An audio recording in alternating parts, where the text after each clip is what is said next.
हर हर महादेव। आप सभी को सावन माह की बहुत बहुत शुभकामनाएं। भगवान शिव और माँ पार्वती की कृपा सदैव आप पर बरसती रहे। आज की इस वीडियो में हम शिव महापुराण के रुद्र संहिता के अध्याय 11 से लेकर आगे तक की कथा का श्रवण करेंगे, जिसमें शिव पूजन की विधि तथा उसके फल को बताया गया है। इससे पहले की वीडियो में हमने रुद्र संहिता के अध्याय 10 तक का श्रवण किया था, जिसमें अंबिका देवी, भगवान विष्णु और भगवान ब्रह्मा जी के स्वरूप का विवेचन और उनके प्राकट्य के बारे में वर्णन किया गया था। तो कथा की शुरुआत करने से पहले हम आपको बता दें कि हमारे इस चैनल पर डेली ही शिव महापुराण की कथा और सावन मास मातमी की कथा सुनाई जा रही है। तो आपने अगर हमारे चैनल को अभी तक सब्सक्राइब नहीं किया है तो हमारे चैनल को सब्सक्राइब करें, और आपको अगर हमारी वीडियो पसंद आती है तो वीडियो को लाइक एंड शेयर जरूर करें। साथ ही साथ कमेंट बॉक्स में हर हर महादेव जरूर लिखें। तो आइए कथा का प्रारंभ करते हैं, शिव पूजन की विधि और उसका फल। ऋषि बोले, व्यास शिष्य महाभाग सूत जी, आपको नमस्कार है। आज आपने भगवान शिव की बड़ी अद्भुत और परम पावन कथा सुनाई है। दयानिधे ब्रह्मा और नारद जी के संवाद के अनुसार आप हमें शिव पूजन की वह विधि बताइए जिससे यहाँ भगवान शिव संतुष्ट होते हैं। ब्राह्मण, क्षत्रिय, वैश्य और शूद्र सभी शिव की पूजा करते हैं। वह पूजन कैसे करना चाहिए? आपने व्यास जी के मुख से इस विषय को जिस प्रकार सुना हो वह बताइए। महर्षियों का वह कल्याणप्रद एवं श्रुति सम्मत वचन सुनकर सूत जी ने उन मुनियों के प्रश्न के अनुसार सब बातें प्रसन्नता पूर्वक बताई। सूत जी बोले, मुनीश्वरों, आपने बहुत अच्छी बात पूछी है, परंतु वह रहस्य की बात है। मैं इस विषय को जैसे सुना है और जैसी मेरी बुद्धि है उसी के अनुसार आज कुछ कह रहा हूँ। जैसे आप लोग पूछ रहे हैं उसी तरह पूर्व काल में व्यास जी ने सनत कुमार जी से पूछा था और फिर उसे उपमन्यु जी ने भी सुना था। व्यास जी ने शिव पूजन आदि जो भी विषय सुना था उसे सुनकर उन्होंने लोकहित की कामना से मुझे पढ़ा दिया था। इस विषय को भगवान श्री कृष्ण ने महात्मा उपमन्यु से सुना था। पूर्व काल में ब्रह्मा जी ने नारद जी से इस विषय में जो कुछ कहा था वही इस समय मैं कहूँगा। ब्रह्मा जी ने कहा, नारद, मैं संक्षेप से लिंग पूजन की विधि बता रहा हूँ, सुनो। जैसा पहले कहा गया है वैसा जो भगवान शंकर का सुखमय, निर्मल व सनातन रूप है उसका उत्तम भक्ति भाव से पूजन करें। इससे समस्त मनोवांछित फलों की प्राप्ति होगी। दरिद्रता, रोग, दुख तथा शत्रु जनित पीड़ा, ये 4 प्रकार के पाप तभी तक रहते हैं जब तक मनुष्य भगवान शिव का पूजन नहीं करता। भगवान शिव की पूजा होते ही सारे दुख विलीन हो जाते हैं और समस्त सुखों की प्राप्ति होती है। तत्पश्चात समय आने पर उपासक की मुक्ति भी हो जाती है। जो मानव शरीर का आश्रय लेकर मुख्यतः संतान सुख की कामना करता है उसे चाहिए कि संपूर्ण कार्य और मनोरथों के साधक महादेव जी की पूजा करे। ब्राह्मण, क्षत्रिय, वैश्य और शूद्र भी संपूर्ण कामनाओं तथा प्रयोजनों की सिद्धि के लिए क्रम से विधि के अनुसार भगवान शंकर की पूजा करें। प्रातःकाल ब्राह्म मुहूर्त में उठकर गुरु तथा शिव का स्मरण करके तीर्थों का चिंतन एवं भगवान विष्णु का ध्यान करें। फिर मेरा, देवताओं का और मुनि आदि का भी स्मरण चिंतन करके स्रोत पाठ पूर्वक शंकर जी का विधि पूर्वक नाम ले। उसके बाद शैया से उठकर निवास स्थान से दक्षिण दिशा में जाकर मल त्याग करें। मुने एकांत में मलोत्सर्ग करना चाहिए। उससे शुद्ध होने के लिए जो विधि मैंने सुन रखी है उसी को आज कहता हूँ, मन को एकाग्र करके सुनो। जैसा पहले कहा गया है वैसा जो भगवान शंकर का सुखमय, निर्मल व सनातन रूप है उसका उत्तम भक्ति भाव से पूजन करें। इससे समस्त मनोवांछित फलों की प्राप्ति होगी। दरिद्रता, रोग, दुख तथा शत्रु जनित पीड़ा, ये 4 प्रकार के पाप तभी तक रहते हैं जब तक मनुष्य भगवान शिव का पूजन नहीं करता। भगवान शिव की पूजा होते ही सारे दुख विलीन हो जाते हैं और समस्त सुखों की प्राप्ति होती है।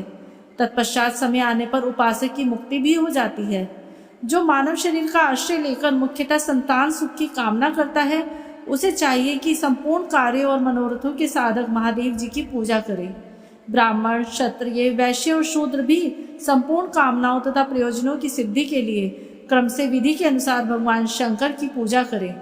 प्रातःकाल ब्राह्म मुहूर्त में उठकर गुरु तथा शिव का स्मरण करके तीर्थों का चिंतन एवं भगवान विष्णु का ध्यान करें। फिर मेरा, देवताओं का और मुनि आदि का भी स्मरण चिंतन करके स्रोत पाठ पूर्वक शंकर जी का विधि पूर्वक नाम ले। उसके बाद शैया से उठकर निवास स्थान से दक्षिण दिशा में जाकर मल त्याग करें। मुने एकांत में मलोत्सर्ग करना चाहिए। उसे शुद्ध होने के लिए जो विधि मैंने सुन रखी है उसी को आज कहता हूँ, मन को एकाग्र करके सुनो। ब्राह्मण गुदा की शुद्धि के लिए उसमें 5 बार शुद्ध मिट्टी का लेप करें और धोएं। क्षत्रिय 4 बार, वैश्य 3 बार और शूद्र 2 बार विधि पूर्वक गोदा की शुद्धि के लिए उसमें मिट्टी लगाएं। लिंग में भी 1 बार प्रयत्न पूर्वक मिट्टी लगानी चाहिए। तत्पश्चात बाएं हाथ में 10 बार और दोनों हाथों में 7 बार मिट्टी लगाकर धोएं। तात प्रत्येक पैर में 3-3 बार मिट्टी लगाएं, फिर दोनों हाथों में भी मिट्टी लगाकर धोएं। स्त्रियों को शूद्र की ही भांति अच्छी तरह मिट्टी लगानी चाहिए। हाथ पैर धोकर पूर्ववत शुद्ध मिट्टी लें और उसे लगाकर दांत साफ करें। फिर अपने वर्ण के अनुसार मनुष्य दतवन करे। ब्राह्मण को 12 उंगल की दतवन करनी चाहिए। क्षत्रिय 11 अंगुल, वैश्य 10 उंगल और शूद्र 9 अंगुल की दतवन करे। यह दतवन का मान बताया गया है। मनुस्मृति के अनुसार कालदोष का विचार करके ही दतवन करे या त्याग दे। तात षष्ठी, प्रतिपदा, अमावस्या, नवमी, व्रत का दिन, सूर्यास्त का समय, रविवार तथा श्राद्ध दिवस ये दंत धावन के लिए वर्जित हैं। इनमें दतवन नहीं करना चाहिए। दतवन के पश्चात तीर्थ आदि में जाकर विधि पूर्वक स्नान करना चाहिए। विशेष देश काल आने पर मंत्र उच्चारण पूर्वक स्नान करना उचित है। स्नान के पश्चात पहले आचमन करके वह धुला हुआ वस्त्र धारण करे, फिर सुंदर एकांत स्थल में बैठकर संध्या विधि का अनुष्ठान करें। यथा योग्य संध्या विधि का पालन करके पूजा का कार्य आरंभ करें। मन को स्थिर करके पूजा गृह में प्रवेश करें। वहां पूजन सामग्री लेकर सुंदर आसन पर बैठें। पहले न्यास आदि करके क्रमशः महादेव जी की पूजा करें। शिव जी की पूजा से पहले गणेश जी की, द्वारपालों की और दिक्पालों की भी भलीभांति पूजा करके पीछे देवता के लिए पीठस्थान की कल्पना करें अथवा अष्टदल कमल बनाकर पूजा द्रव्य के समीप बैठें और उस कमल पर ही भगवान शिव को समासीन करें। तत्पश्चात 3 आचमन करके पुनः दोनों हाथ धोकर 3 प्राणायाम करके मध्यम प्राणायाम अर्थात कुंभक करते समय त्रिनेत्रधारी भगवान शिव का इस प्रकार ध्यान करें। उनके 5 मुख हैं, 10 भुजाएं हैं, शुद्ध स्फटिक के समान उज्ज्वल कांति है। सब प्रकार के आभूषण उनके श्री अंगों को विभूषित करते हैं तथा वे व्याघ्र चर्म की चादर ओढ़े हुए हैं। इस तरह ध्यान करके भावना करें कि मुझे भी इनके समान ही रूप प्राप्त हो जाए। ऐसी भावना करके मनुष्य सदा के लिए अपने पाप को भस्म कर डाले। इस प्रकार भावना द्वारा शिव का ही शरीर धारण करके उन परमेश्वर की पूजा करें। शरीर शुद्धि करके मूल मंत्र का क्रमशः न्यास करें अथवा सर्वत्र प्रणव से ही षडंग न्यास करें। संकल्प वाक्य का प्रयोग करके फिर पूजा आरंभ करें। पाद्य, अर्घ्य और आचमन के लिए पात्रों को तैयार करके रखें। बुद्धिमान पुरुष विधि पूर्वक भिन्न भिन्न प्रकार के 9 कलश स्थापित करें। उन्हें कुशाओं से ढककर रखें और कुशाओं से ही जल लेकर उन सबका प्रोक्षण करें। तत्पश्चात उन सभी पात्रों में शीतल जल डालें। फिर बुद्धिमान पुरुष देखभाल कर प्रणव मंत्र के द्वारा उनमें निमांकित द्रव्यों को डाले। खस और चंदन को पाद्य पात्र में रखे। चमेली के फूल, शीतल चीनी, कपूर, बड़ की जड़ तथा तमाल इन सबको यथोचित रूप से कूट पीसकर चूर्ण बना ले और आचमनीय के पात्र में डाले। इलायची और चंदन को भी सभी पात्रों में डालना चाहिए। देवादिदेव महादेव जी के पार्श्व भाग में नंदीश्वर का पूजन करें। गंध, धूप तथा भांति भांति के दीपों द्वारा शिव की पूजा करें। फिर लिंग शुद्धि करके मनुष्य प्रसन्नता पूर्वक मंत्र समूहों के आदि में प्रणव तथा अंत में नमः पद जोड़कर उनके द्वारा इष्ट देव के लिए यथोचित आसन की कल्पना करें। फिर प्रणव से पद्मासन की कल्पना करके यह भावना करें कि इस कमल का पूर्व दल साक्षात अणिमा नामक ऐश्वर्य रूप तथा अविनाशी है। दक्षिण दल लघिमा है, पश्चिम दल महिमा है, उत्तर दल प्राप्ति है, अग्निकोण का दल प्राकाम्य है, नैऋत्य कोण का दल ईशत्व है, वैव्य कोण का दल वशित्व है, ईशान कोण का दल सर्वज्ञत्व है और उस कमल की कर्णिका को सोम कहा जाता है। सोम के नीचे सूर्य है, सूर्य के नीचे अग्नि है और अग्नि के नीचे धर्म आदि के स्थान है। क्रमशः ऐसी कल्पना करने के पश्चात चारों दिशाओं में अव्यक्त, महतत्व, अहंकार तथा उनके विकारों की कल्पना करें। सोम के अंत में सत्व, रज और तम इन तीनों गुणों की कल्पना करें। इसके बाद मंत्र से परमेश्वर शिव का आवाहन करें। ओम वामदेवाय नमः इत्यादि वामदेव मंत्र से उन्हें आसन पर विराजमान करें। फिर ओम तत्पुरुषाय विद्महे इत्यादि रुद्र गायत्री द्वारा इष्ट देव का सानिध्य प्राप्त करके उन्हें अघोर मंत्र से वहां निरुद्ध करें। फिर ईशान सर्व विद्यानाम आदि मंत्र से आराध्य देव का पूजन करें। पाद्य और आचमनीय अर्पित करके अर्घ्य दें। तत्पश्चात गंध और चंदन मिश्रित जल से विधि पूर्वक रुद्रदेव को स्नान कराएं। फिर पंचगव्य निर्माण की विधि से पांचों द्रव्यों को एक पात्र में लेकर प्रणव से ही अभिमंत्रित करके उन मिश्रित गव्य पदार्थों द्वारा भगवान को नहलाएं। तत्पश्चात पृथक पृथक दूध, दही, मधु, गन्ने का रस और घी से नहलाकर समस्त अभिष्टों के दाता और हितकारी पूजनीय महादेव जी का प्रणव के उच्चारण पूर्वक पवित्र द्रव्य द्वारा अभिषेक करें। पवित्र जल पात्रों में मंत्रोच्चारण पूर्वक जल डालें। डालने से पहले साधक श्वेत वस्त्र से उस जल को यथोचित रीति से छान ले। उस जल को तब तक दूर न करें जब तक इष्ट देव को चंदन न चढ़ा लें। तब सुंदर अक्षतों द्वारा प्रसन्नता पूर्वक शंकर जी की पूजा करें। उनके ऊपर कुश, अपमार्ग, कपूर, चमेली, चंपा, गुलाब, श्वेत कनेर, बेला, कमल और उत्पल आदि भांति भांति के अपूर्व पुष्प एवं चंदन आदि चढ़ाकर पूजा करें। परमेश्वर शिव के ऊपर जल की धारा गिरती रहे, इसकी भी व्यवस्था करें। जल से भरे भांति भांति के पात्रों द्वारा महेश्वर को नहलाएं। मंत्रोच्चारण पूर्वक पूजा करनी चाहिए, वह समस्त फलों को देने वाली होती है।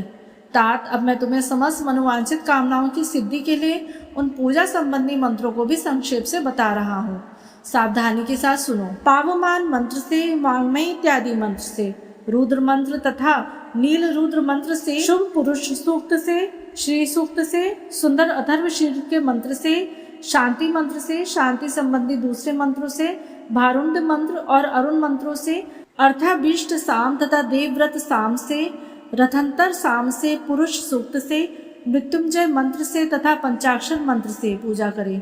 1 सहस्त्र अथवा 101 जलधाराएं गिराने की व्यवस्था करें। यह सब वेद मार्ग से अथवा नाम मंत्रों से करना चाहिए। तदंतर भगवान शंकर के ऊपर चंदन और फूल आदि चढ़ाएं। प्रणव से ही मुखवास आदि अर्पित करें। इसके बाद जो स्फटिक मणि के समान निर्मल, निष्कल, अविनाशी, सर्वलोक कारण, सर्वलोकमय परम देव हैं, जो ब्रह्मा, रुद्र, इंद्र और विष्णु इत्यादि देवताओं की भी दृष्टि में नहीं आते, वेद वेता विद्वानों ने जिन्हें वेदांत में मन वाणी के अगोचर को बताया है, जो आदि, मध्य और अंत से रहित तथा समस्त रोगियों के लिए औषध रूप हैं, जिनके शिवलिंग के नाम से ख्याति है तथा जो शिवलिंग के रूप में प्रतिष्ठित हैं, उन भगवान शिव का शिवलिंग के मस्तक पर प्रणव मंत्र से ही पूजन करें। धूप, दीप, नैवेद्य, सुंदर तांबूल एवं सुरम्य आरती द्वारा यथोक्त विधि से पूजा करके स्रोतों तथा अन्य नाना नाना प्रकार के मंत्रों द्वारा उन्हें नमस्कार करें। फिर अर्घ्य देकर भगवान के चरणों में फूल बिखेरें और साष्टांग प्रणाम करके देवेश्वर शिव की आराधना करें। फिर हाथ में फूल लेकर खड़ा हो जाएं और दोनों हाथ जोड़कर निम्नांकित मंत्र से सर्वेश्वर शंकर की पुनः प्रार्थना करें। हे कल्याणकारी शिव, मैंने अनजान में या जानबूझकर जो जब पूजा आदि सत्कर्म किए हों, वे आपकी कृपा से सफल हों। इस प्रकार पढ़कर भगवान शिव के ऊपर प्रसन्नता पूर्वक फूल चढ़ाएं। स्वस्ति वाचन करके नाना प्रकार की प्रार्थना करें। फिर शिव के ऊपर मार्जन करना चाहिए। मार्जन के बाद नमस्कार करके अपराध के लिए क्षमा प्रार्थना करते हुए पुनरागमन के लिए विसर्जन करना चाहिए। इसके बाद आरंभ होने वाले मंत्र का उच्चारण करके नमस्कार करें। फिर संपूर्ण भाव विभोर से इस प्रकार प्रार्थना करें। प्रत्येक जन्म में मेरी शिव में ही भक्ति हो, शिव में ही भक्ति हो, शिव में ही भक्ति हो। शिव के सिवा दूसरा कोई मुझे शरण देने वाला नहीं। महादेव आप ही मेरे लिए शरण दाता है। इस प्रकार प्रार्थना करके संपूर्ण सिद्धियों के दाता देवेश्वर शिव का पराभक्ति के द्वारा पूजन करें। विशेषतः गले की आवाज से भगवान को संतुष्ट करें। फिर सपरिवार नमस्कार करके अनुपम प्रसन्नता का अनुभव करते हुए समस्त लौकिक कार्य सुखपूर्वक करता रहे। जो इस प्रकार श्री भक्ति परायण प्रतिदिन पूजन करता है, उसे अवश्य ही पग पग पर सब प्रकार की सिद्धि प्राप्त होती है। वह उत्तम वक्ता होता है तथा उसे मनोवांछित फल निश्चय ही प्राप्त होता है। रोग, दुख, दूसरों के निमित्त से होने वाला उद्वेग, कुटिलता तथा विष आदि के रूप में जो जो कष्ट उपस्थित होता है, उसे कल्याणकारी परम शिव अवश्य नष्ट कर देते हैं। उस उपासक का कल्याण होता है। भगवान शंकर की पूजा से उसमें अवश्य सद्गुणों की वृद्धि होती है। ठीक उसी तरह जैसे शुक्ल पक्ष में चंद्रमा बढ़ते हैं। मुनिश्रेष्ठ नारद, इस प्रकार मैंने शिव की पूजा का विधान बताया। अब तुम क्या सुनना चाहते हो? कौन सा प्रश्न पूछने वाले हो? नारद जी बोले, ब्राह्मण प्रजापति, आप धन्य हैं, क्योंकि आपकी बुद्धि भगवान शिव में लगी हुई है। विधि आप पुनः इसी विषय का सम्यक प्रकार से विस्तार पूर्वक वर्णन कीजिए। ब्रह्मा जी कहते हैं, तात, एक समय की बात है, मैं सब ओर से ऋषियों तथा देवताओं को बुलाकर उन सबको क्षीर सागर के तट पर ले गया, जहाँ सबका हित साधन करने वाले भगवान विष्णु निवास करते हैं। वहाँ देवताओं के पूछने पर भगवान विष्णु ने सबके लिए शिव पूजन की ही श्रेष्ठता बतलाकर यह कहा कि एक मुहूर्त या एक क्षण भी जो शिव का पूजन नहीं किया जाता वही हानि है, वही महान छिद्र है, वही अंधापन है और वही मूर्खता है। जो भगवान शिव की भक्ति में तत्पर है, जो मन से उन्हीं को प्रणाम और उन्हीं का चिंतन करते हैं, वे कभी दुख के भागी नहीं होते। जो महान सौभाग्यशाली पुरुष मनोहर भवन, सुंदर आभूषणों से विभूषित स्त्रियां, जितने से मन को संतोष हो उतना धन, पुत्र पौत्र आदि संतति, आरोग्य, सुंदर शरीर, अलौकिक प्रतिष्ठा, स्वर्गीय सुख, अंत में मोक्ष रूपी फल या परमेश्वर श्री की भक्ति चाहते हैं, वे पुनर्जन्मों के महान पुण्य से भगवान सदाशिव की पूजा अर्चना में प्रवृत्त होते हैं। जो मनुष्य नित्य भक्ति परायण हो, शिवलिंग की पूजन करता है, उसको सफल सिद्धि प्राप्त होती है तथा वह पापों के चक्कर में नहीं पड़ता। भगवान के इस प्रकार उपदेश देने पर देवताओं ने उन श्रीहरि को प्रणाम किया और मनुष्यों की समस्त कामनाओं की पूर्ति के लिए उनसे शिवलिंग देने के लिए प्रार्थना की। मुनिश्रेष्ठ उस प्रार्थना को सुनकर जीवों के उद्धार में तत्पर रहने वाले भगवान विष्णु ने विश्वकर्मा को बुलाकर कहा, विश्वकर्मन, तुम मेरी आज्ञा से संपूर्ण देवताओं को सुंदर शिवलिंग का निर्माण करके दो। तब विश्वकर्मा ने मेरी और श्रीहरि की आज्ञा के अनुसार उन देवताओं को उनके अधिकार के अनुसार शिवलिंग बनाकर दिए। मुनिश्रेष्ठ नारद, किस देवता को कौन सा शिवलिंग प्राप्त हुआ, इसका वर्णन आज मैं कर रहा हूँ, उसे सुनो। इंद्र पद्मराग मणि के बने हुए शिवलिंग की और कुबेर सुवर्णमय लिंग की पूजा करते हैं। धर्म पीतमणिमय लिंग की पूजा तथा वरुण श्यामवर्ण की शिवलिंग की पूजा करते हैं। भगवान विष्णु इंद्र नीलमय तथा ब्रह्मा हेममय लिंग की पूजा करते हैं। मुने विश्व देवगण चांदी के शिवलिंग की, वसुगण पीतल के बने हुए शिवलिंग की तथा दोनों अश्विनी कुमार पार्थिव लिंग की पूजा करते हैं। लक्ष्मी देवी स्फटिकमय लिंग की, आदित्यगण ताम्रमय लिंग की, राजा सोम मोती के बने हुए लिंग की तथा अग्निदेव वज्र यानी कि हीरे के लिंग की उपासना करते हैं। शेष ब्राह्मण और उनकी पत्नियां मिट्टी के बने हुए लिंग की, मयासुर चंदन निर्मित लिंग का और नागकर्ण मूंगे के बने हुए शिवलिंग का आदर पूर्वक पूजन करते हैं।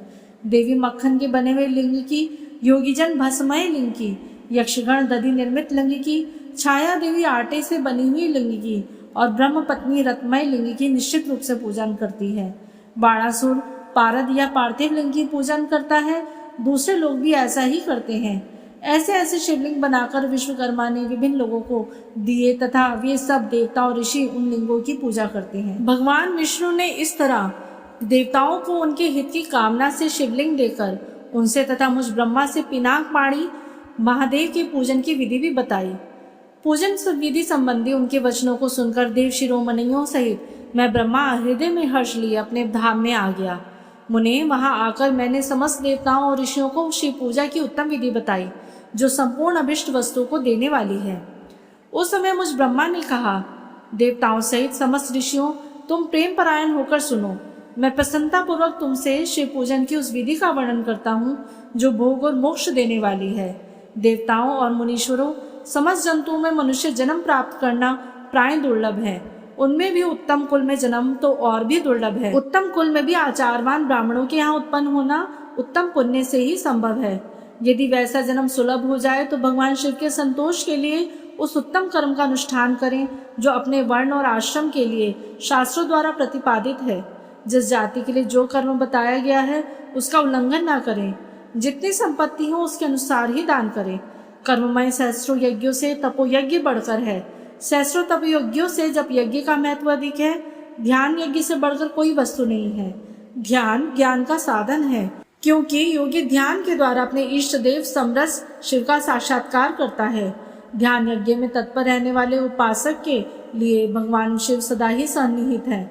जो विज्ञान से संपन्न है उन पुरुषों की शुद्धि के लिए किसी प्रायश्चित आदि की आवश्यकता नहीं है। मनुष्य को जब तक ज्ञान की प्राप्ति न हो तब तक वह विश्वास दिलाने के लिए कर्म से ही भगवान शिव की आराधना करे। जगत के लोगों को एक ही परमात्मा अनेक रूपों में भी अभिव्यक्त हो रहा है। एकमात्र भगवान सूर्य एक स्थान में रहकर भी जलाशय आदि विभिन्न वस्तुओं में अनेक से दिखते हैं। देवताओं संसार में जो जो सत या असत वस्तु देखी या सुनी जाती है वह सब परब्रह्म शिव रूप ही है, ऐसा समझो। जब तक तत्व ज्ञान ना हो जाए तब तक प्रतिमा की पूजा आवश्यक है। ज्ञान के अभाव में भी जो प्रतिमा पूजा की अवहेलना करता है उसका पता निश्चित है। इसलिए ब्राह्मणों, यह यथार्थ बात सुनो। अपनी जाति के लिए जो कर्म बताया गया है उसका प्रयत्न पूर्वक पालन करना चाहिए।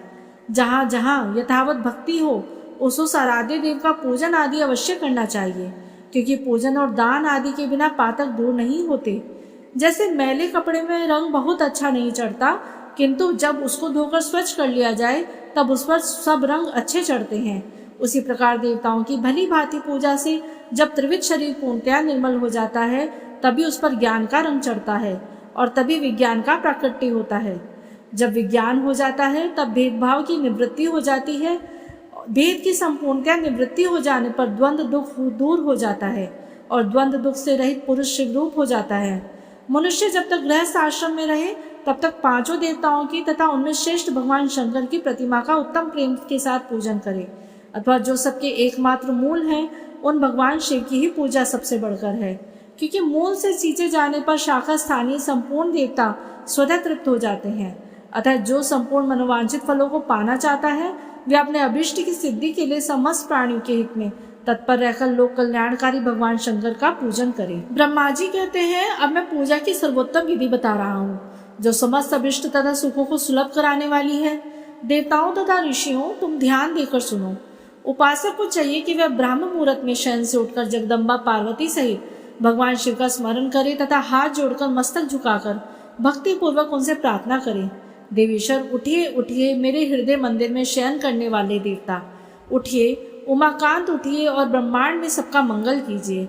मैं धर्म को जानता हूँ किंतु मेरी उसमें प्रवृत्ति नहीं होती। मैं अधर्म को जानता हूँ परंतु मैं उससे दूर नहीं हो पाता। महादेव, आप मेरे हृदय में स्थित होकर मुझे जैसी प्रेरणा देते हैं वैसा ही मैं करता हूँ। इस प्रकार भक्ति पूर्वक कहकर और गुरुदेव की चारुण पादुका का स्मरण करके गांव से बाहर दक्षिण दिशा में मलमूत्र का त्याग करने के लिए जाएं। मल त्याग करने के बाद मिट्टी और जल से धोने के द्वारा शरीर की शुद्धि करके दोनों हाथों और पैरों को धोकर दत्वन करें।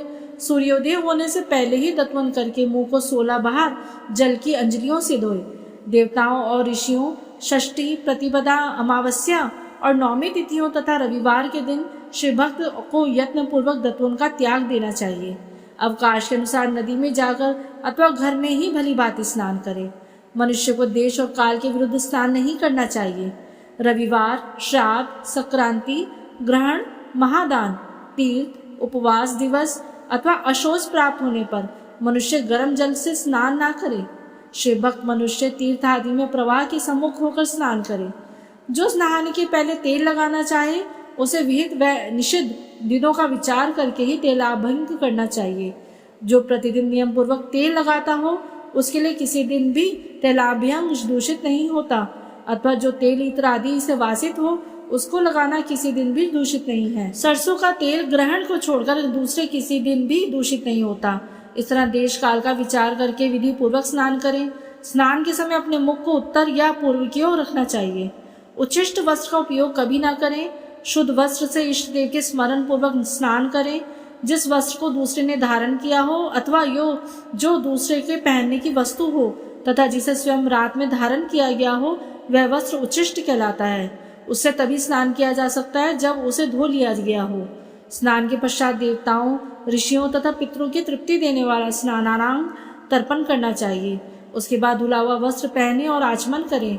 द्विजोतमो तदंतर गोबर आदि से लीप पोतकर स्वच्छ किए हुए शुद्ध स्थान में जाकर वहां सुंदर आसन की व्यवस्था करें। वह आसन विशुद्ध काष्ठ का बना हुआ हो, पूरा फैला हुआ हो तथा विचित्र होना चाहिए। ऐसा आसन संपूर्ण अभिष्ट तथा फलों को देने वाला होता है। उसके ऊपर बिछाने के लिए यथा योग्य मृग चर्म आदि ग्रहण करें। शुद्ध बुद्धि वाला पुरुष उस आसन पर बैठकर भस्म से त्रिपुंड लगाए। त्रिपुंड से जप, तप और दान सफल होता है। भस्म के अभाव में त्रिपुंड का साधन जल आदि बताया गया है। इस तरह त्रिपुंड करके मनुष्य रुद्राक्ष धारण करे और अपने नित्य कर्म का संपादन करे। फिर शिव की आराधना करे। तत्पश्चात 3 बार मंत्र उच्चारण पूर्वक आचमन करे। फिर वहां शिव की पूजा के लिए अन्न और जल लाकर रखे। दूसरी कोई भी वस्तु आवश्यक हो उसे यथाशक्ति जुटाकर अपने पास रखे। इस प्रकार पूजन सामग्री का संग्रह करके वहां ध्यान पूर्वक स्थिर भाव से बैठे। फिर जल, गंध और अक्षत से युक्त एक अर्घ्य पात्र लेकर उसे दाहिने भाग में रखे। उससे उपचार की सिद्धि होती है। फिर गुरु का स्मरण करके उनकी आज्ञा लेकर विधिवत संकल्प करके अपनी कामना को अलग न रखते हुए पराभक्ति से सपरिवार शिव का पूजन करें। एक मुद्रा दिखाकर सिंदूर आदि उपचारों द्वारा सिद्धि बुद्धि सहित विघ्नहारी गणेश का पूजन करें। लक्ष्य और लाभ से युक्त गणेश जी का पूजन करके उनके नाम की आदि में प्रणव तथा अंत में नमः जोड़कर नाम के साथ चतुर्थी विभक्ति का प्रयोग करते हुए नमस्कार करें, जैसे ओम गणपतये नमः। तदंतर उनसे क्षमा प्रार्थना करके पुनः भाई कार्तिकेय सहित गणेश जी का पराभक्ति से पूजन करके उन्हें बारंबार नमस्कार करें। तत्पश्चात सदा द्वार पर खड़े रहने वाले द्वारपाल महोदय का पूजन करके सती साध्वी गिरिराज नंदिनी उमा की पूजा करें। चंदन, कुमकुम तथा धूप दीप आदि अनेक उपचारों तथा नाना प्रकार के नैवेद्यों से शिवा का पूजन करके नमस्कार करने के पश्चात साधक शिव जी के समीप जाए। यथासंभव अपने घर में मिट्टी, सोना, चांदी, धातु या अन्य पारे आदि के शिव प्रतिमा बनाए और उसे नमस्कार करे। भक्ति परायण हो उसकी पूजा करें। उसकी पूजा हो जाने पर सभी देवता पूजित हो जाते हैं। मिट्टी का शिवलिंग बनाकर विधि पूर्वक उनकी स्थापना करें। अपने घर में रहने वाले लोगों को स्थापना संबंधी सभी नियमों का सर्वथा पालन करना चाहिए। भूत शुद्धि एवं मातृका न्यास करके प्राण प्रतिष्ठा करें। शिवालय में दिक्पालों की भी स्थापना करके उनकी पूजा करें। घर में सदा मूल मंत्र का प्रयोग करके शिव की पूजा करनी चाहिए। वहाँ द्वारपालों की पूजन का सर्वथा नियम नहीं है। भगवान शिव के समीप ही अपने लिए आसन की व्यवस्था करें। उस समय उत्तराभिमुख बैठकर फिर आचमन करें। उसके बाद दोनों हाथ जोड़कर तब प्राणायाम करें। प्राणायाम काल में मनुष्य को मूल मंत्र की 10 आवृत्तियां करनी चाहिए। हाथों से 5 मुद्राएं दिखाएं। यह पूजा का आवश्यक अंग है। इन मुद्राओं का प्रदर्शन करके ही मनुष्य विधि पूजा का अनुसरण करे। तदंतर वहां दीप निवेदन करके गुरु को नमस्कार करे और पद्मासन या भद्रासन बांध कर बैठे अथवा उत्तानासन या पर्यंकासन का आश्रय लेकर सुखपूर्वक बैठे और पुनः पूजन का प्रयोग करे। फिर अर्घ्य पात्र से उत्तम शिवलिंग का प्रक्षालन करे। मन को भगवान शिव से अन्यत्र न ले जाकर पूजा सामग्री को अपने पास रखकर निम्न मंत्र समूह से महादेव जी का आवाहन करें। शिव जी का आवाहन इस प्रकार है। जो कैलाश के शिखर पर निवास करते हैं, पार्वती देवी के पति हैं, समस्त देवताओं से उत्तम है, जिनके स्वरूप का यह शास्त्रों में यथावत वर्णन किया गया है, जो निर्गुण होते हुए भी गुण रूप हैं, जिनके 5 मुख 10 भुजाएं और प्रत्येक मुखमंडल में 3-3 नेत्र हैं, जिनकी ध्वजा पर वृषभ का चिन्ह अंकित है, अंग कांति कर्पूर के समान गौर है, जो दिव्य रूपधारी चंद्रमा रूपी मुकुट से सुशोभित तथा सिर पर जटाजूट धारण करने वाले हैं, जो हाथी की खाल पहनते और व्याघ्र चर्म ओढ़ते हैं, जिनका स्वरूप शुभ है, जिनके अंगों में वासुकी आदि नाग लिपटे रहते हैं, जो पिनाक आदि आयुध धारण करते हैं, जिनके आगे 8 सिद्धियां निरंतर नृत्य करती रहती हैं, भक्त समुदाय जय जयकार करते हुए जिनकी सेवा में लगे रहते हैं, दुस्सह तेज के कारण जिनकी ओर देखना भी कठिन है, जो देवताओं से सेवित तथा संपूर्ण प्राणियों को शरण देने वाले हैं, जिनका मुखारविंद प्रसन्नता से खिला हुआ है, वेदों और शास्त्रों ने जिनकी महिमा का यथावत गान किया है, विष्णु और ब्रह्मा भी सदा जिनकी स्तुति करते हैं, तथा जो परमानंद स्वरूप हैं, उन भक्त वत्सल शंभो शिव का मैं आवाहन करता हूँ। इस प्रकार शाम शिव का ध्यान करके उनके लिए आसन दे।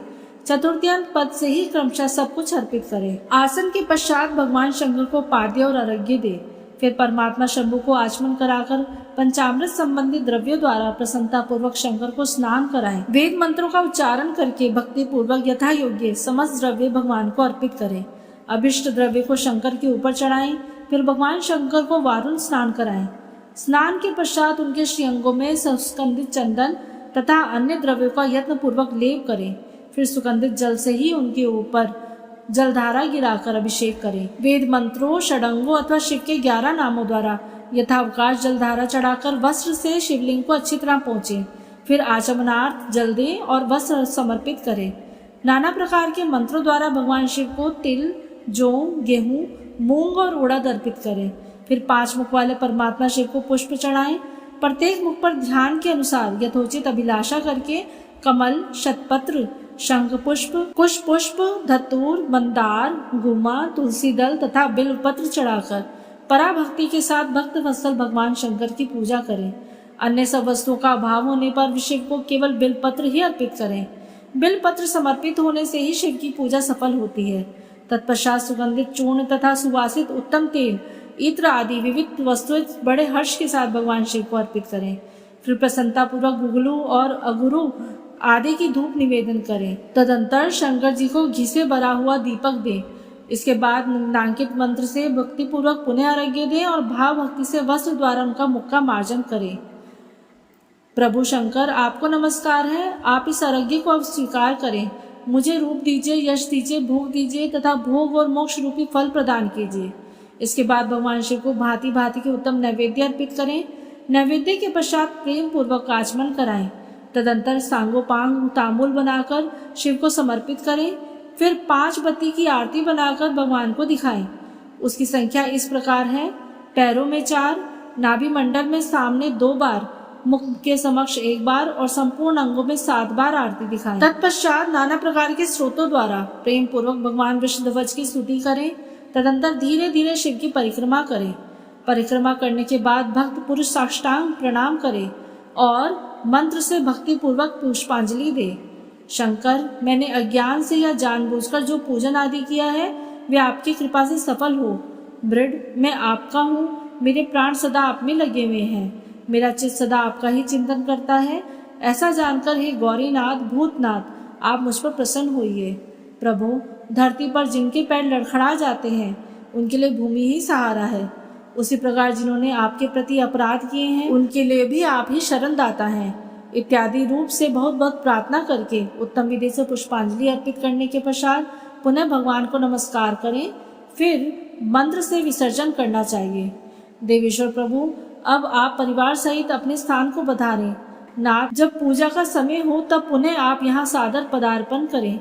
इस प्रकार भक्त वत्सल शंकर की बारंबार प्रार्थना करके उनका विसर्जन करें और उस जल को अपने हृदय में लगाएं तथा मस्तक पर चढ़ाएं। ऋषियों, इस तरह मैंने शिव पूजन की सारी विधि बता दी जो भोग और मोक्ष देने वाली है। अब और क्या सुनना चाहते हो? ब्रह्मा जी बोले, नारद, जो लक्ष्मी प्राप्ति की इच्छा करता हो वह कमल, बिल्व पत्र, शतपत्र और शंख पुष्प से भगवान शिव की पूजा करे।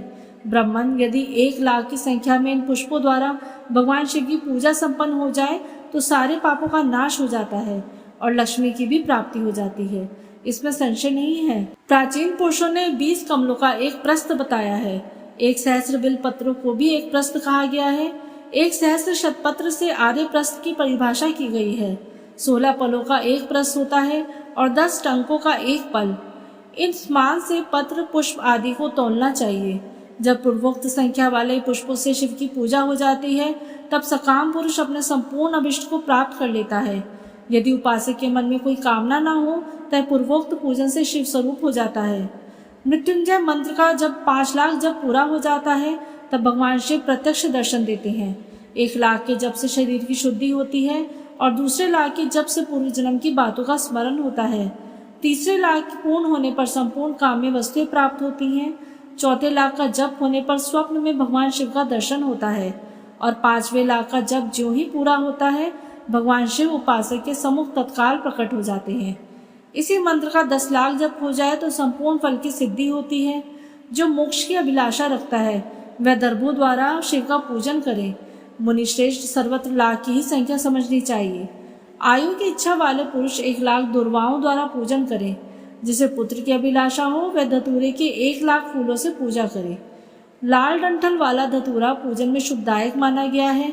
अगस्त्य के 1 लाख फूलों से पूजा करने वाले पुरुष को महान यश की प्राप्ति होती है। यदि तुलसी दल से शिव की पूजा करें तो उपासक को भोग और मोक्ष दोनों सुलभ हो जाते हैं। लाल और सफेद आंख, अपामार्ग और श्वेत कमल के 1 लाख फूलों द्वारा पूजा करने से भी उसी फल की प्राप्ति होती है। जपा के 1 लाख फूलों से की हुई पूजा शत्रुओं को मृत्यु देने वाली होती है। करवीर के 1 लाख फूल यदि शव पूजन में उपयोग में ला जाए तो वह यहाँ रोगों का उच्चाटन करने वाले होते हैं। बंदूक के फूलों द्वारा पूजन करने से आभूषण की प्राप्ति होती है।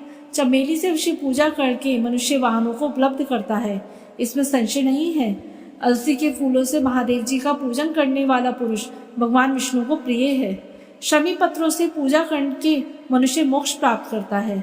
बेला के फूल चढ़ाने पर भगवान शिव अत्यंत शुभ लक्षणा पत्नी प्रदान करते हैं। जूही के फूलों से पूजा की जाए तो घर में कभी अन्न की कमी नहीं रहती। कनेर के फूलों से पूजा करने पर मनुष्य को वस्त्र की प्राप्ति होती है। सेदुआरी या शेफालिका के फूलों से शिव का पूजन किया जाए तो मन निर्मल हो जाता है। 1,00,000 बिल्व पत्र चढ़ाने से मनुष्य अपनी सारी काम्य वस्तु प्राप्त कर लेता है। हर श्रृंगार के फूलों से पूजा करने पर सुख संपत्ति की वृद्धि होती है। वर्तमान ऋतु में पैदा होने वाले फूल यदि शिव की सेवा में समर्पित की जाए तो वे मोक्ष देने वाले होते हैं, इसमें संशय नहीं है। राई के फूल शत्रुओं को मृत्यु प्रदान करने वाले होते हैं। इन फूलों को 1-1 लाख की संख्या में शिव के ऊपर चढ़ाया जाए तो भगवान शिव प्रचुर फल प्रदान करते हैं। चंपा और केवड़े को छोड़कर शेष सभी फूल भगवान शिव को चढ़ाए जाते हैं। विप्रवर, महादेव जी के ऊपर चावल चढ़ाने से मनुष्य को लक्ष्मी बढ़ती है। ये चावल अखंडित होने चाहिए और इन्हें उत्तम भक्ति भाव से शिव के ऊपर चढ़ाना चाहिए। रुद्र प्रधान मंत्र से पूजा करके भगवान शिव के ऊपर सुंदर वस्त्र चढ़ाएं और उसी पर चावल खीर समर्पित करें तो उत्तम है। भगवान शिव के ऊपर गंध पुष्प आदि के साथ एक श्रीफल चढ़ाकर धूप आदि निवेदन करें तो पूजा का पूरा फल प्राप्त होता है। वहाँ शिव के समीप 12 ब्राह्मणों को भोजन कराएं। इससे मंत्र पूर्वक सांगोपांग लक्ष्य पूजा संपन्न होती है। जहाँ 100 मंत्र जपने की विधि होती है वहाँ 108 मंत्र जपने का विधान किया गया है। तिलों द्वारा शिव जी को 1,00,000 आहुतियाँ दी जाए अथवा 1,00,000 तिलों से शिव की पूजा की जाए तो वह बड़े बड़े पातकों का नाश करने वाली होती है। जो द्वारा की गई शिव की पूजा स्वर्गीय सुख की प्राप्ति देने वाली है, ऐसा ऋषियों का कथन है। गेहूं के बने हुए पकवान से की हुई शंकर की पूजा निश्चय ही बहुत उत्तम मानी गई है। यदि उससे 1,00,000 बार पूजा हो तो उससे संतान की प्राप्ति होती है।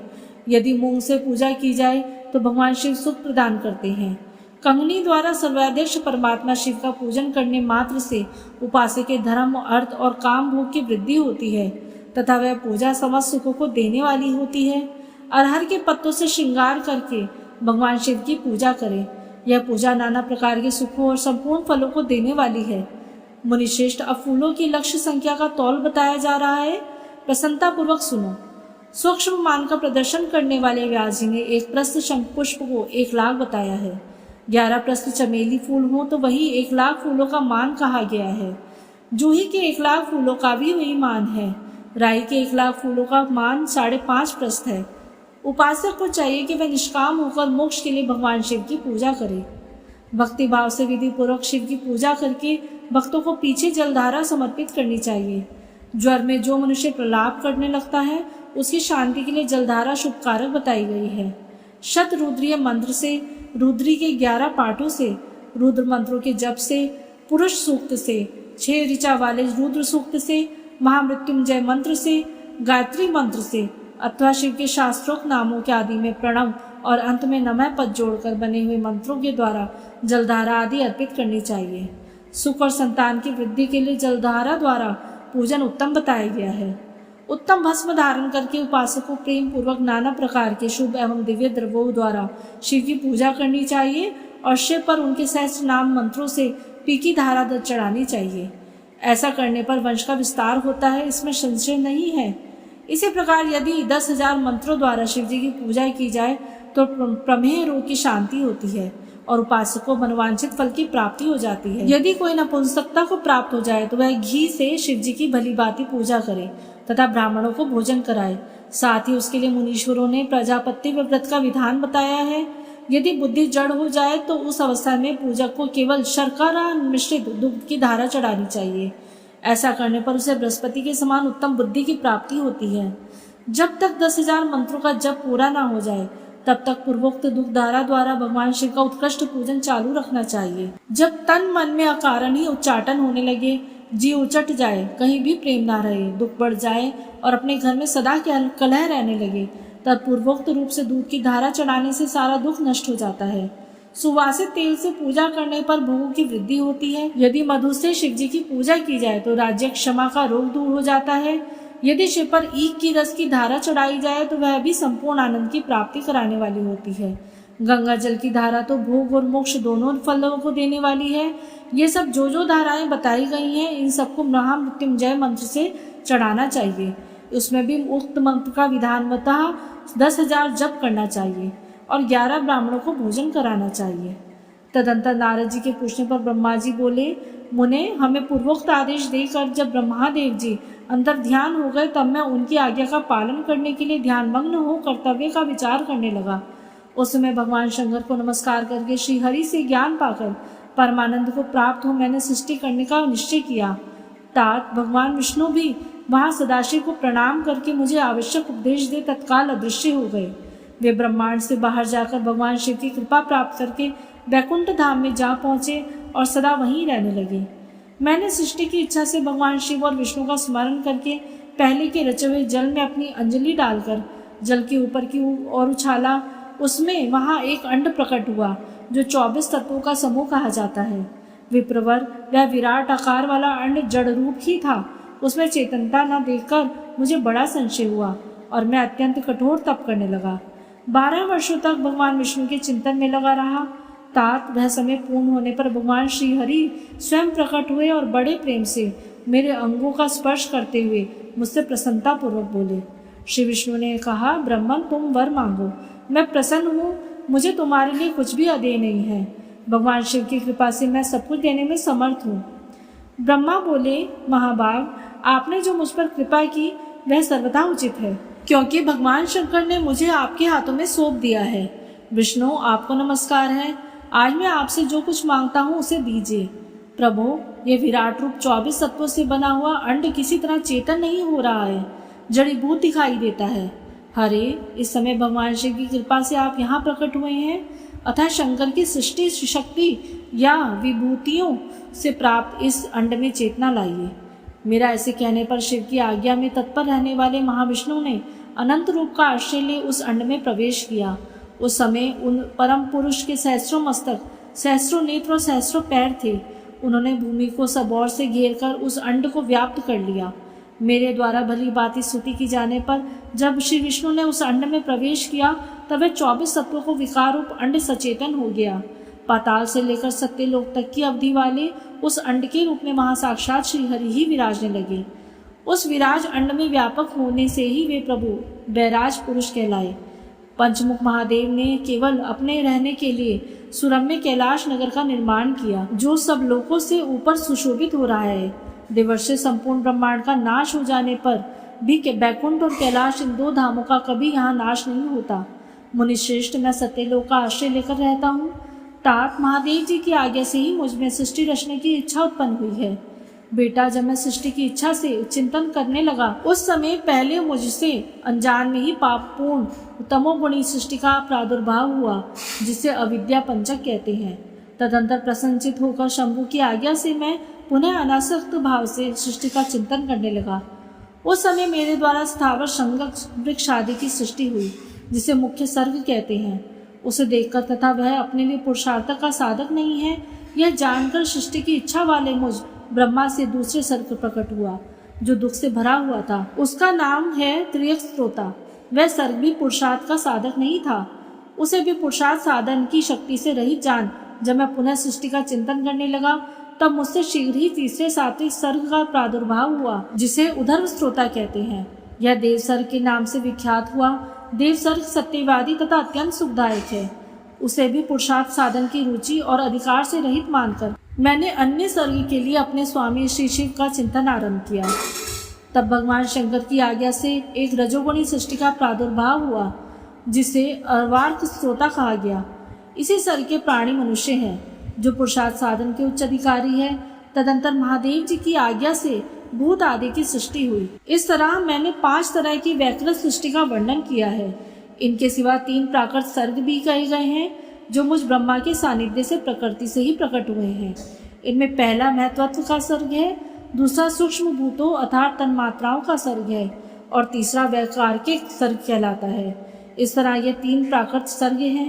प्राकृत और वैकृत दोनों प्रकार के सर्गों को मिलाने से 8 सर्ग होते हैं।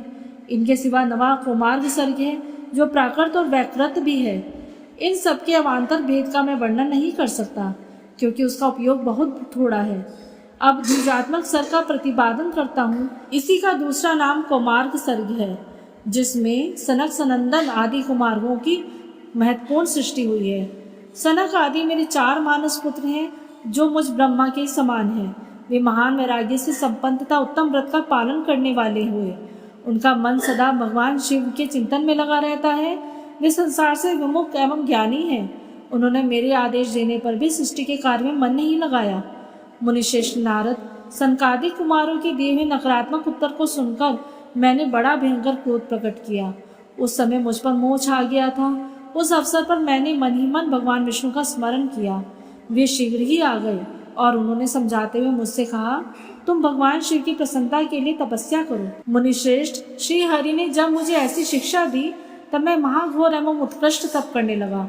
सृष्टि के लिए तपस्या करते हुए मेरी दोनों भौहें और नासिका के मध्य भाग से, जिनका अपना ही अभिमुक्त नामक स्थान है, महेश्वर की 3 मूर्तियों में से अनंतम पूर्णांश सर्वेश्वर एवं दया सागर भगवान शिव अर्धनारीश्वर रूप में प्रकट हुए, जो जन्म से रहित तेज की राशि, सर्वज्ञ तथा सर्वसृष्टा है। उन नील लोहित नामधारी साक्षात उमा वल्लभ शंकर को सामने देख बड़ी भक्ति से मस्तक झुका उनकी स्तुति करके मैं बड़ा प्रसन्न हुआ और उन देव देवेश्वर से बोला, प्रभु आप भांति भांति के जीवों की सृष्टि कीजिए। मेरी यह बात सुनकर उन देवादिदेव महेश्वर रुद्र ने अपने ही समान भाव से रुद्र गणों की सृष्टि की। तब मैंने अपने स्वामी महेश्वर महारुद्र से फिर कहा, देव आप ऐसे जीवों की सृष्टि कीजिए जो जन्म और मृत्यु के भय से युक्त हो।